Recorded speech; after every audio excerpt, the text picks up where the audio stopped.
Hi, everyone. This is Cheryl Parker. I'm the president of the American Nursing Informatics Association, and it is my pleasure today to be talking with Stephanie Lenz.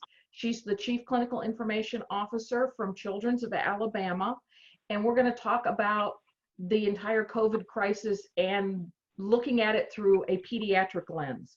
So thank you, Stephanie, so much for joining us today. I really appreciate it. Yeah, absolutely. Happy to be here and share all of our experiences so far. Super. Would you start out by talking about what's been, because you're a pediatric hospital and obviously this is not a big pediatric disease. How has it been different for you guys? Yeah, so I think that's a great question. As most all of you know, the pediatric population is not being nearly impacted by this disease. We're grateful for that. However, the families, those that take care of these patients, as well as the staff at the front lines, are those at risk. And so we have to abide by all of the social distancing as well as the staff reduction models as everyone else, so that we don't further the crisis through taking care of kids. And so that's really how we're different, because our patient population is not nearly as impacted. However, the folks taking care of the patients as well as the family members, of course, are at risk. So how do you think social distancing, the whole concept of families getting sick, caregivers getting sick, or even potentially sick, how's that impacting the care y'all are providing? And is technology playing a part? Yeah, absolutely. So what I was tasked with, and this was the weekend before our governor, shut down schools and what have you, was the physicians were really concerned about their outpatient visits. We knew that we would be scaling back surgeries as well as our outpatient visits. However, that doesn't mean that all of a sudden the children are cured from their diseases or their issues that they're having. And so that follow-up and that patient continuity of care was still important despite social distancing efforts. So the first thing that we did as an organization was set up a means for these patients and the providers to engage in telehealth. And I will tell you, prior to March 19th, we did not have a telehealth platform or a telehealth system set up at Children's of Alabama, and there's many reasons for that. And to be quite frank, some of that has to do with reimbursement.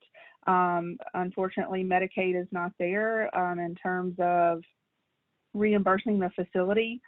While we provide the EMR and we provide the support services, right now it's just a professional fee that goes back to the physician for that, and the large population of ours is Medicaid. So we're working and with those agencies and hoping for a better time, but first and foremost was the patient during the pandemic. So we put all finances aside, keeping in the back of our mind you, and launched our telehealth process and our telehealth program. And so that was a very fast and evolving project that we stood up. Literally, like I said, we did not have telehealth prior to March 19th, and it went very quickly. I'll say a lot of it went into the workflow, the credentialing, and the education of staff. And so we quickly had to develop a workflow for that, as well as get our physicians trained and credentialed. And we also have a very critical person in the telehealth process known as our telehealth coordinators. Many of our patients and their families aren't so tech savvy. So simple things like, can they do a video visit if they don't have a smartphone or a computer with a webcam? And that can still be a real problem for our patient population. And so, the telehealth coordinator does quite a bit of communication with the patient families before and during the telehealth visits themselves. So the first step was just figuring out who's going to do that, and then what technology we were going to use and what EMR changes we need to make to support telehealth. And I can just kind of talk through those. so we were, and I will tell you, we are thankful for many of the organizations that have gone before us to stand up telehealth. Our adult facility, our neighboring facility at UAB, had great insights into their journey with telehealth. They were willing to share with us and collaborate with us. So that was very encouraging that they were able to do that with us, and we were able to actually adapt their credentialing course to fit our needs. And so that drastically cut down our time to credential the physicians. And then all that was left was the specific education to our platform and our EMR. And I will give credit to our education staff in IT who just worked tirelessly for about 24 hours, if you will, to get that course up and running and uploaded to our learning management system so that physicians and the telehealth coordinators could begin learning how to go through this process. And I will also tell you, the process we came up with 4 weeks ago is not the process we have now. So it was ever evolving. Actually, last week we took a pause to redo all the education because, again, workflows changed, and we learned very quickly that automation was important. And so some of the pieces that were manual 4 weeks ago were more automated today. And so, again, the education had to be updated for that. The other thing that I realized very early on was the need for real-time feedback. And so I started standing up telehealth Q&A sessions based on their role. So for providers, I would host sessions twice a week, one on Tuesday and one on Friday for the physicians, and it was around their clinic schedule. So usually they always take a lunch break, so I would do it at lunch. And then on Fridays, I would do it in early afternoon because most of them were done with clinic by then. We have a high participation volume on those Q&A sessions. And obviously it was a phased approach. So we really started out with who's the priority, what's our highest volume clinics, and let's get them set up and credentialed first. So in the meantime, I also discovered, as many of you know, doing anything to do with the EMR or any type of clinical application, every subspecialty is unique and has their own workflow. So in addition to holding the larger Q&A sessions, I also started standing up division Q&A sessions for telehealth. And that gave me an opportunity to start with a blank slate as I brought up each division, as well as gave them a space to talk through as a division, how are we going to do this? So often they would say, thank you for the information, Stephanie. Do you mind leaving the line open so we can figure out how we're going to do this logistically within our division? And I think that was extremely helpful to give them the space and the opportunity to do that. And again, most of their processes have changed over the last 4 weeks, and having those frequent touch-base Q&A sessions are very helpful. And I will say the one that I had last Friday, the questions are becoming much more sophisticated, and I think that's because they're learning more about the platform. They're asking more about patient engagement and things that we originally didn't think about. And I'll be honest, I didn't even think about how are we going to involve the interpreters in the telehealth platform. And so with on-site clinic visits, those are scheduled, and the interpreters know where to show up when. And so week one, we had to get engaged with the interpreters and figure out how they were going to start being a part of these visits electronically. So that was interesting. And then as a follow-up to that, it was great that the interpreters were a part of the visit, but those post-discharge instructions from the outpatient clinic that's typically printed out and given to the patient, those needed to be converted into the language that the parents spoke and then sent to the patient portal. So we have really made quite a few enhancements in terms of our EMR and our portal to complement or to support the COVID-19 efforts. I will say the education, like I said, was not for the faint of heart, and it did change, as I mentioned earlier. It's changed over the last 4 weeks. However, I did also speak towards automation, and I will say our custom development team at Children's of Alabama is unbelievable. So part of the process is you do have to have an encounter in our electronic medical record to document these telehealth visits on. Obviously, you don't want it to look like the patient's in the clinic when they're actually at home. So that's important in terms of billing, in terms of many things. But if the patient needed a video visit, they would also have to set up that visit in our telehealth platform. So it's very much a cumbersome process. That telehealth coordinator, like I said, is the glue that holds it all together. They speak with the families beforehand. They set up the telehealth visit if needed in our telehealth platform. And then often they have to follow up with the families after the visit as well. So we were trying to figure out a way to better manage their time and make them much more efficient. So as the visits are registered in our EMR, it's actually going to go and create the visit in our telehealth platform. So that really decreases the steps for our telehealth coordinator. In addition, what we found very early on, the physicians were so grateful that they had a way to communicate with their families and the patients during this crisis whenever the clinics were closed. However, they would waste a lot of time just waiting on the patient. And so when the telehealth appointment was set up, an email invite would get sent to the telehealth email on file for the patient or the guardian. However, we found if it was scheduled 12 to 24 hours in advance, the parents would forget about it. They would lose the link in their email. So very quickly, we stood up text message reminders that had the link embedded into the text message. That was a huge win for the physician efficiency, as well as the patients and the families trying to go and frantically find the invite when the physician has said, hey, I've been on this meeting for 10 minutes and you haven't shown up. It's obviously a stressful time for everybody, and that just adds more anxiety to the parents trying to frantically look through their email for an invite. So those are just some examples of what we've done with telehealth. I will tell you, I bring up a new service, what feels like every week. I think we're finally plateauing in terms of service.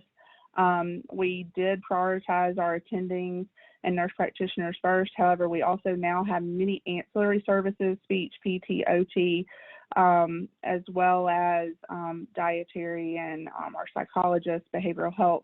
We have all of those up and running at this point. So that's a snapshot of our telehealth journey. I don't know if you have any questions about that. Actually, I do have one. When you talk about getting them credentialed in this context, what do you mean? It's really training in terms of and again, HIPAA has been super relaxed during all of this, but we still want to plan with the future in mind. So obviously there's privacy considerations, also talking about, what does a telehealth consent look like? So while we call it credentialing, it's very much just basic training on what is telehealth and what's to be expected. Yeah, I was wondering if that was something special you had to do in Alabama that other states might not have to do, but that's more, you've kind of certified them that they've gotten the education they need. Right. Super, super. Are you using any kind of technology with your inpatients? So if you've got a little one in, are you doing any kind of enhancements with that? We have been very, very fortunate in the number of cases that we've seen on an inpatient basis. I can count on one hand how many patients we've had that are COVID positive that lasted, that were admitted greater than 24 hours. So that is promising, and we've not really had the need to do that. I will tell you, in terms of our ICUs, they were very worried about how they were going to communicate so that they could decrease PPE going in and out of the rooms, how they would potentially communicate during a rapid resuscitation. And so I will tell you, they worked with our security department actually to figure out a walkie-talkie system. So very low tech, so that a runner outside the room would have a walkie-talkie, and then the nurse inside the room and the care team inside the room could hear what was being requested and going back and forth that way. But I think a lot of that has to do with the volume, the low volume numbers that we've had. We've not had to do that, thank goodness. And I was just curious, even with kids who they themselves don't have COVID, but maybe their families have been exposed, anything big different there? Are you restricting visitors? Are you doing any of that kind of stuff? Yeah, absolutely. So we limited our visitation policy early on to only 2 family members at a time could be admitted into the unit in any inpatient unit. And you know, obviously siblings were restricted early on. It really had to be a guardian and no more than 2 visitors at any given time. But you're not using any kind of technology at this point to put those 2 together? No. One of the interesting interviews that I did was talking about that whole runner system where you're using walkie-talkies. They were using smartphones because they had figured out that a lot of times the runners didn't actually know what they wanted. And so they were literally taking pictures or turning on their video and saying, is this what you wanted? Before they would open the door and put it in the room, because they actually found some high cost around stuff coming into the room and then going, whoops, that wasn't what we wanted, but now we're. Right, it's a waste, right? It's a waste. So I thought that was a fascinating use. So just for your knowledge, yeah, the walkie-talkie is good, but yeah, that video kind of could really help. Yeah. What about the documentation? I mean, Lord knows we've all been talking about the documentation burden for a fair amount, but this has really hit us with documentation burden. What are you guys looking at that's in the pediatric setting? Yeah, and so I think a couple of things, and I think, again, I'm a huge proponent of workflow and using technology to enhance the workflow. So I have a couple things that we've done in terms of really trying to steer the clinician in the right direction. And so early on, we tried to make a distinction between a PUI, patient under investigation, and versus a screening only. And what I mean by that is we were testing for COVID many times early on once we actually got the supplies. And to tell you, we had the request to build the lab in our EMR, and we had the lab built out in our EMR before we could actually put it live into the system. And a lot of that comes down to our patient population. The large majority of the testing supplies went to our adult hospitals. So until we had excess, and excess is an interesting word at this point, testing supplies, we weren't even allowed to put it into our EMR. It had to go through infectious disease in order to get a test actually ordered for a patient. But once we were able to put that in, leadership really wanted, as well as infection control, really wanted to be able to distinguish, why are we ordering this lab item? Is it because the patient is under investigation, or is it for a screening only? And so even as late as last week, and I know that a lot of this has to do with where is the virus in terms of peak or what have you in your location. And so as late as last week, we started testing every patient that's admitted for COVID. However, the question is, are we testing because they're a PUI, because we're going to manage them a little bit different in terms of isolating them, putting them on a potential COVID unit? Or is this merely a screening? We just want to make sure that they don't have it. There's no symptoms. They've not been exposed. So early on, we built out an algorithm that was associated with our lab order item that generated a subsequent order for a PUI versus screening only. And that really helped leadership as well as nursing staff be able to monitor these patients. And so we have that algorithm built in In addition, we're going to start screening very soon. Again, it's mainly been, we've canceled all of our elective procedures. However, we're hoping to pick those back up very soon, but with extra precautions in place. One of those is we want to screen patients prior to surgery. And so we're looking to hopefully partner with one of the drive-through testing centers, however, to actually collect the samples, and then it would come back through to our lab. And again, that algorithm will be in place so that the OR staff knows, was this a test for screening purposes only, or was the patient symptomatic or had been directly exposed? So again, enhancing that communication through the EMR, through the various algorithms, has been helpful to the staff. Obviously, we made a ton of EMR changes related to documentation and telehealth. So many times, some of the support staff were at home, and so the physician, the support staff, and obviously the patient were in 3 different locations, whereas usually the support staff and the physicians are in tight quarters in a clinic. So figuring out a way to communicate despite the location was interesting, and we did use our EMR and secure messaging platform within our EMR, as well as documentation templates to enhance that communication. Super. I'm just curious as to where you think telehealth will go in the future within the children's realm now that people have had a taste of it. So I think telehealth is here to stay. It's been one of my passions for a long time. However, the benefit has not quite been seen until now. Obviously, I don't think that telehealth is for every type of encounter, No. but I do think that it has a place, and I do think that we've laid a pretty strong foundation for how we can continue to leverage it for patient care, even post COVID-19. Again, I'm really interested in the financial impact of that and how the payers are going to come to the table to help us continue to offer this to our patients. So it'll be interesting to see how that evolves. Yeah, I totally agree with you.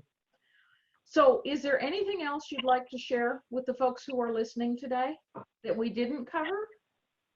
You know, I could go on and on about our telehealth adventure. I will tell you the other thing that we did early on was automate the telehealth consent process. There's some specific things that you want to touch on with the patient in terms of privacy, potential data charges, payment, if you will.